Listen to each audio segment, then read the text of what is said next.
नमस्कार, आपके साथ मैं हूं करुणा शंकर शर्मा। उत्तर प्रदेश जातिगत राजनीति की प्रयोगशाला रहा है। कास्ट कार्ड के बूते ही यूपी में क्षेत्रीय दलों का सियासी सूर्य उदय हुआ और सत्ता के सिंहासन पर चमका भी। लेकिन साल 2017 में मोदी लहर में तमाम जातीय समीकरण बिखर गए। वहीं 2022 को लेकर हर सियासी पार्टी जातिगत गठजोड़ में लगी हुई है। नजर निषाद वोटरों पर भी है। यूपी फतेह के लिए नए समीकरण लखनऊ में बने, जहां निषाद पार्टियों और बीजेपी ने ज्वाइंट रैली की। मंच से गृह मंत्री अमित शाह ने पिछड़ी जातियों के विकास की ताल ठोकी। ऐसे में इस बार खेवैया किसकी सियासी नैया पार लगाएंगे? मोदी योगी जोड़ी पर भरोसा करेंगे या फिर सत्ता के समीकरण निषाद राजा बनाएंगे? आज विनिंग फैक्टर के स्पेशल एपिसोड में इन्हीं सवालों का जवाब आपको मिलेगा।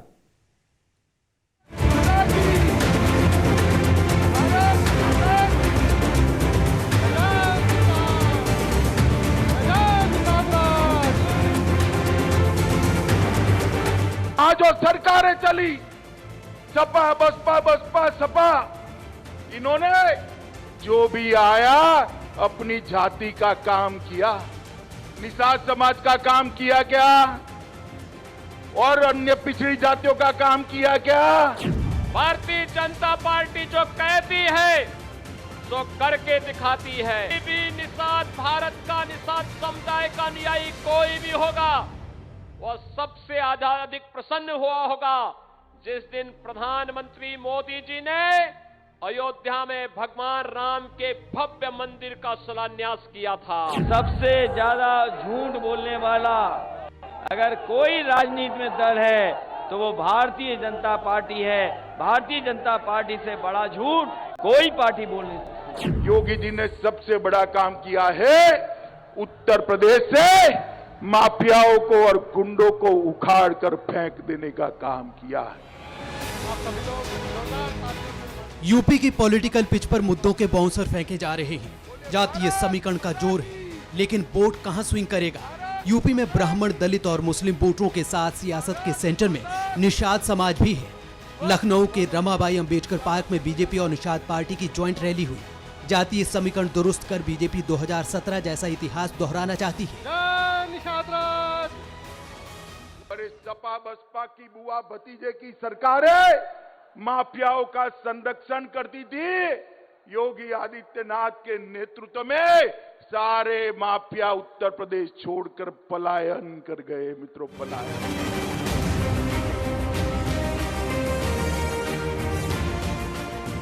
उत्तर प्रदेश में निषाद समाज करीब 5% है, जो मल्लाह, माझी, निषाद, धीवर, बिंद, कहार, कश्यप के नाम से जानी जाती है। यूपी के 403 विधानसभा सीट में से 130 सीटें ऐसी हैं जहां निषाद वोटरों का दबदबा है। पूर्वांचल की 25 लोकसभा सीट पर निषाद समाज का दबदबा माना जाता है। निषाद वोट के सियासी समीकरण और राजनीतिक ताकत को देखते हुए बीजेपी ने निषाद पार्टी के साथ गठबंधन किया है। निषाद समाज के बिना यूपी की सियासत में जीत का संगम अधूरा है। ऐसे में 2022 में खवैया किसकी सियासी नाव पार लगाएंगे, किसे बीच मझधार में छोड़ेंगे? इन सवालों के जवाब तलाशने हम निकल पड़े। हमारी पहली मंजिल लखनऊ से करीब 201 किलोमीटर दूर प्रयागराज थी। जासु नाम सुमिरत एक बारा, उतरहि नर भव सिंधु अपारा, सोई कृपाल के वटहि निहोरा, जेहि जगु किए तियई पगहु थोरा। जी हाँ, गोस्वामी तुलसीदास रामचरित्र में उस संदर्भ का वर्णन कर रहे हैं जहां प्रभु श्री राम, जिनके नाम लेने से ही मनुष्य भवसागर पार कर जाते हैं, वही श्री राम केवट के सामने निहोरा कर रहे हैं, अनुनय विनय कर रहे हैं कि हे केवट, हमारी नैया पार कराकर हमें उस पार पहुंचा दो। नमस्कार, मैं हूं श्रीनिवास और इस वक्त विनिंग फैक्टर के कारवा के साथ मौजूद हूं प्रयागराज में, ये जानने के और समझने के लिए कि क्या आने वाले चुनाव में निषाद वोटर बनेंगे विनिंग फैक्टर और क्या है निषाद मतदाताओं का मूड मीटर। 12 विधानसभा सीट वाले प्रयागराज में निषाद वोटर निर्णायक भूमिका में है। यहां करीब 1.25 लाख निषाद समाज के वोटर हैं। 12 में से 7 सीटें ऐसी हैं जहां निषाद जिस तरफ जाते हैं जीत उसी की होती है। साल 2017 में निषाद बीजेपी की नाव पर सवार हुए तो सारे जातीय समीकरण ध्वस्त हो गए थे। तब बीजेपी को 9 सीटें मिली थी। बहुजन समाजवादी पार्टी के खाते में 2 सीटें गई थी। समाजवादी पार्टी को 1 सीट मिली थी। 2017 में बीजेपी ने प्रयागराज में एसपी बीएसपी के जातीय फॉर्मूले को गोता लगवा दिया था, लेकिन इस बार खवैया किसे पार लगवाने वाले हैं? ये बताइए, प्रभु राम को तो आपने त्रेता में पार करा दिया, अब इस कलयुग में नेता लोग आ रहा है तो उसको कैसे पार लगाएंगे? क्या पार लगा, कोई गरीब के सुनना ही नहीं है और हम लोग ऐसे भूखल मर रहे हैं। बोलो, कोई नौकरी न चाकरी। क्या चल रहा है? निषाद विषाद के हालात कैसे हैं आपके इलाके में? देखो भाई, निषाद का हालात ठीक ही चल रहा है, जैसे चल रही सरकार अपने लिए सही चल रही है। सरकार में कोनो कमी नहीं है, जो योगी जी की सरकार है। हाँ, कोनो कमी नहीं है भाई। नेता लोग तो सब खाते हैं, अनाज मिला, अनाज मिल रहा है, कहे कहीं नहीं अनाज मिल रहा है भाई। अनाज मिल रहा हाँ, है, अनाज मिल रहा है। तो ये बताइए, अब वोट आया, जब वोट आता है तो आपके समाज के लोग किस नाम पे वोट करते हैं, क्या सोच के वोट करते हैं? देखो, हम पे पहले सोच के दिए रहे, हम पे समझ लो वोट दिया गया उन्हीं के, सब जने सब निषाद मिल के। किनको दिए? जोगी का। अच्छा, योगी जी को। हाँ, 2 साल हमसे उनको जोगी को वोट मदद पूरी दिया गया, पूरे निषाद समाज के तरफ। निषाद समाज पूरी दिया गया उसको कि 1 साल जोगी बन जाए मोदी, तो बनाया गया हम बच्चे पूरा। अब देखो, अब सरकार आ रही, किसकी सरकार बनेगी अब तो इस बार क्या रहेगा हाल निषाद समाज की तरफ से? अब ये समझते सरकार जे आएगा वही जीतेगा भैया, जो मदद करेगा वही जीतेगा। तो सरकार, ये वाली सरकार मदद नहीं कर रही? कर रही है, बहुत मदद कर रही है। मदद बहुत किया, चोन किया, जोगी किया, मोदी किया, चोन किया, सरकार बहुत किया। प्रयागराज का निषाद मूड मीटर मापने के बाद हम प्रयागराज से करीब 267 किलोमीटर का सफर तय कर संत कबीर नगर पहुंचे। 5 विधानसभा सीट वाले संत कबीर नगर में निषाद विनिंग फैक्टर है। 5 सीटों में 3 सीटें ऐसी हैं जिन पर मुस्लिम, दलित और निषाद सत्ता के समीकरण तय करते हैं। निषाद जहां निर्णायक भूमिका में है, उनमें खलीलाबाद, मेहदावल, धनघाटा और खजनी सीट हैं जिन पर बिना निषाद राजा के चुनावी नैया पार लगना मुश्किल है।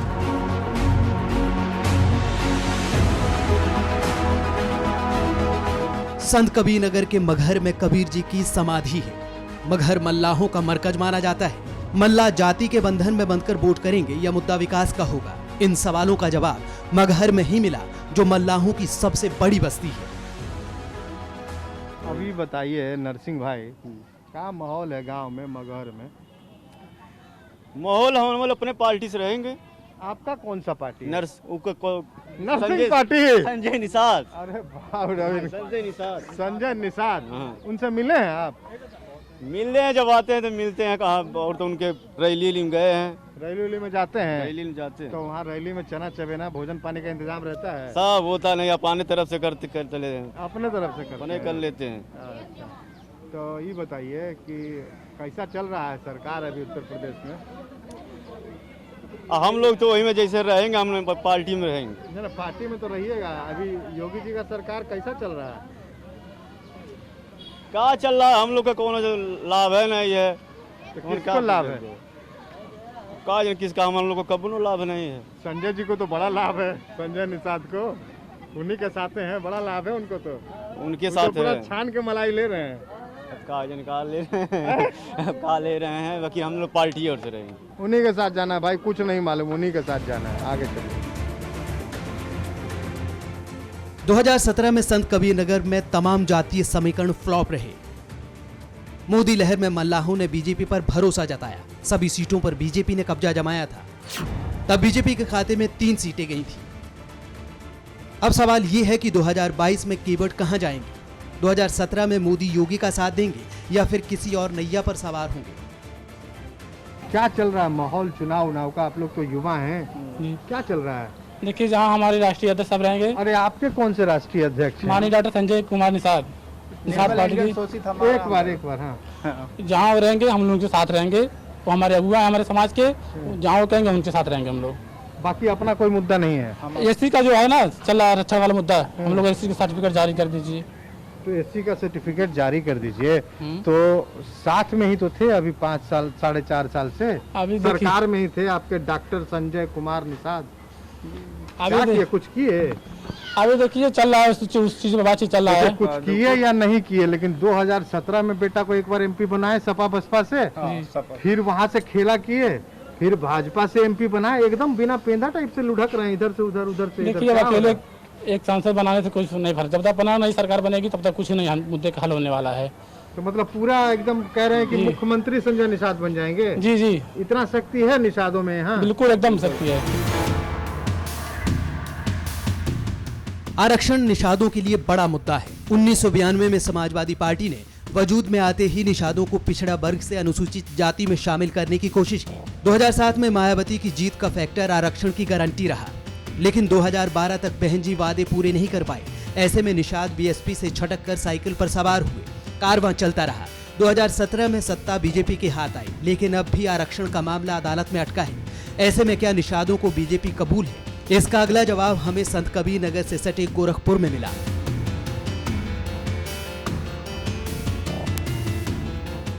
आपको क्या लग रहा है अभी जो पीछे की सरकार अभी जो चल रही है, योगी जी की सरकार, तो उससे आपकी कुछ अपेक्षाएं जो थी वो पूरी हुई या अधूरी रह गई?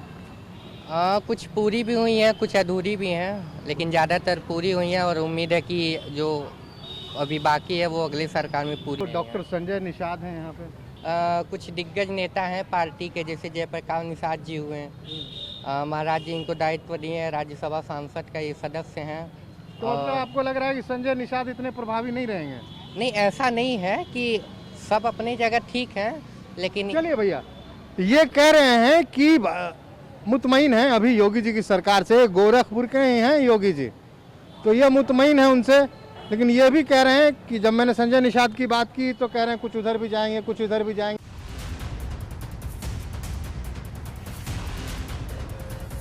निषाद भगवान राम के खेवनहार थे। केवट राज ने भगवान राम की नैया पार लगाई थी, लेकिन अब चुनाव में गोरखपुर ग्रामीण के निषाद किसकी नैया पार लगाएंगे, ये जानने की बारी थी। क्या मुद्दा रहेगा? जात के नाम पे वोट दे देना है? जात के नाम पे तो वोट देना ही है। जहाँ हमारे डॉक्टर साहब रहेंगे वहाँ हमारे निषाद समाज के सभी लोग रहेंगे और वही वोट करेंगे। हमारे डॉक्टर साहब सत्ता में हैं और सत्ता में ही अभी सत्ता में है तो कुछ मिला निषादों को? अभी कुछ मिला नहीं है, उसकी मांग कर रहे हैं वो सत्ता में रह करके। जो लोग सत्ता में रहेंगे वहाँ पर रह करके अगर सत्ता की मांग मतलब वहाँ अपनी हक हिस्सा मांगेंगे तभी ना आपको मिलेगा। अगर नहीं मिलता है तो फिर उसके बाद पार्टी जो निर्णय लेगी और जो हमारे डॉक्टर साहब कहेंगे उनके कहने का हम लोग मान रखते हुए हम लोग भी वही करेंगे। वही करेंगे जी, बाकी कोई लेना देना नहीं, साला सब पढ़ाई लिखाई बेकार। 70 साल में निषाद समाज में कुछ बदलाव आया है? निषाद का कहल जा बाबू, यही के मान लिहल जाए वही दिहल जाए। मतलब अरे भाई निषाद हमहू है, अगर कोनो जरूरत हो तो निषाद में यही पड़ी। मतलब जात के नाम पर कि जो निषाद नेता कहेंगे वही निषाद करेंगे। और क्या कि आदमी तो लोग कह रहे हैं अभी एक दाएं और मोदी जीतेंगे, एक दाएं और मोदी अभी रहेंगे, एक दाएं और मोदी योगी जीतेंगे। यही सब लोग कहते हैं, अभी यही हल्ला है। हाँ सुनिए, भोजपुरी बोली जाती है इधर, कह रहे हैं जे जीती उनके जितावल जाई, और कह रहे हैं कि अभी थोड़ा थोड़ा चल रहा है कि एक बार और मोदी योगी आई हैं। पिछले 29 साल से गोरखपुर पर लगातार गोरक्षपीठ का दबदबा रहा। वैसे गोरखपुर बीजेपी का मजबूत दुर्ग माना जाता है, लेकिन अब की बार चुनौती कड़ी है। ब्राह्मण दलित वोटरों के साथ गोरखपुर में निषाद वोटर्स पर नेताओं की पैनी नजर है। वजह गोरखपुर में मल्लाहों का बड़ा वोट बैंक है। ऐसा इसलिए क्योंकि गोरखपुर में करीब 3.5 लाख निषाद वोटर हैं, जबकि यादव वोटर 2 लाख हैं, दलित वोटर 2 लाख, ब्राह्मण 1.5 लाख, मुस्लिम वोटर करीब 1.5 लाख हैं। 9 विधानसभा सीट वाले गोरखपुर में 6 ऐसी सीटें हैं जिन पर मल्लाह फैक्टर हमेशा टर्निंग पॉइंट रहा। गोरखपुर की करीब 35 लाख आबादी में करीब 20% निषाद वोटर हैं। यहाँ पे देखते हैं हम लोग कि जात पात इसी पे, धर्म मजहब पे वोट पड़ता है, इसी पे पड़ता है क्या? नहीं, देखिए ये भी बात तो सही है, लेकिन जहाँ तक ले हमारा समाज बहुत पिछड़ा हुआ है। योगी जी भी बोले थे कि आप लोग को आरक्षण योग्य है, आरक्षण मिलेगा जब मुख्यमंत्री नहीं थे, सांसद है तभी। और आप ही के यहाँ के तो हैं तो कहते हैं लेकिन करते नहीं ना। कहें करते नहीं है। केंद्र में उनकी सरकार है, राज्य में उनकी सरकार है, चाहे तो अब आप क्या करेंगे बताइए ना, आप कुछ करेंगे ना, अब तो फिर चुनाव आ गया। और भाई हम लोग तो आरक्षण के अभी मांग कर रहे हैं, नहीं अगर आरक्षण देंगे तो हम लोग भाई अपना दूसरा विचार विमर्श करेंगे, क्या किया जाएगा उसके लिए। कोई दिमाग में है उस विमर्श के लिए कि किसको नेता लेके चलेंगे आगे? हाँ भाई, अब तो गेंद बीजेपी के पाले में है। अब वो जैसा चाहे वो करे, हम अब उन्हीं के ऊपर निर्भर है और वो आधार पर हम लोग अपना डिसाइड करेंगे जिधर मुझे जाना होगा। गोरखपुर से अब TV9 भारतवर्ष का कारवां पहुंचा काशी। बनारस में 27 लाख वोटरों में सबसे ज्यादा तादाद मल्लाहों की है। काशी में करीब 5.5 लाख निषाद वोटर हैं, यानी कुल मतदाताओं में निषाद करीब 20% है। सियासतदान चुनावी मझधार में है, लेकिन काशी के केवट इस बार किसे पार लगाएंगे, इसका पहला जवाब उस 80 घाट पर मिला जिसकी बेबाकी से दुनिया वाकिफ है। सबके नैया पार लगाते हैं आप तो? ऊपर वाला सबका नैया पार लगावाला, जे ऊपर बैठल हो, मतलब यहाँ भगवान का वर्णन मत करा। ऊपर मतलब जैसे कि जो ऊंचा लेवल में लोग बैठल हाँ, कौन बैठा है ऊंचा लेवल? पॉलिटिशियन के लोग। अरे तो आपके यहाँ से तो सबसे ऊंचा लेवल पे बैठे हैं। अरे तो वहीं से निकल ही नहीं न रहे हैं, जब आ रहे हैं तो खजाना दे के जा रहे हैं। कौन नाम ले लीजिए? मोदी जी की आप बात कर रहे हैं ना। वहाँ से निकलते हैं, जब यहाँ आते हैं तो खजाना दे के जाते हैं। मिलता नहीं है। अभी 15,000 करोड़ रुपया मिला है ना बनारस को डेवलपमेंट के लिए। धीरे धीरे लगाएंगे ना लोग, लगाएंगे। हम लोग जैसे लगे हैं उसी तरह लगे रहेंगे। आप लोग जैसे वैसे ही लगे रह जाएंगे। क्या करेंगे, कैसे हमारा विकास होगा? हम लोगों को भी जमीन पे उतर के देखें, हम लोग भी दिल से चाहते हैं, लेकिन कम से कम वो नीचे आके देखें, जमीन से जुड़े। हवा में ये लोग बातें कर रहे हैं, माल आ रहा है, खा जा रहे हैं लोग, पता नहीं चल रहा है। तो ये बताइए गोरख बाबा, ये बताइए तो मोदी जी तो अक्सर आते हैं, अभी हाल फिलहाल भी आए थे। बिल्कुल आप सही कह रहे हैं। वो आदमी चटपट फैसला लेने वाला है, हम पिछले 7 सालों से देख रहे हैं। निर्णय लेना है तो ले लेना है, खत्म। निषाद कई साल से आरक्षण की मांग कर रहे हैं। यूपी में निषाद अभी ओबीसी में आते हैं, लेकिन उनकी मांग है कि उन्हें अनुसूचित जाति में शामिल किया जाए। लखनऊ में निषाद पार्टी ने रैली कर अपनी ताकत दिखाई। उसी मन से गृह मंत्री अमित शाह और मुख्यमंत्री योगी आदित्यनाथ ने 300 से ज्यादा सीट जीतने का दावा किया। 2017 में निषाद पार्टी बीजेपी के साथ थी और 2022 में भी साथ है। अब देखना होगा कि क्या 2017 की तरह ही 2022 में भी निषाद संजय निषाद के साथ जाते हैं या किसी और के साथ। TV9 भारतवर्ष के लिए श्रीनिवास की रिपोर्ट। परवाह देश की, सोमवार से शुक्रवार रात 10 बजे TV9 भारतवर्ष पर।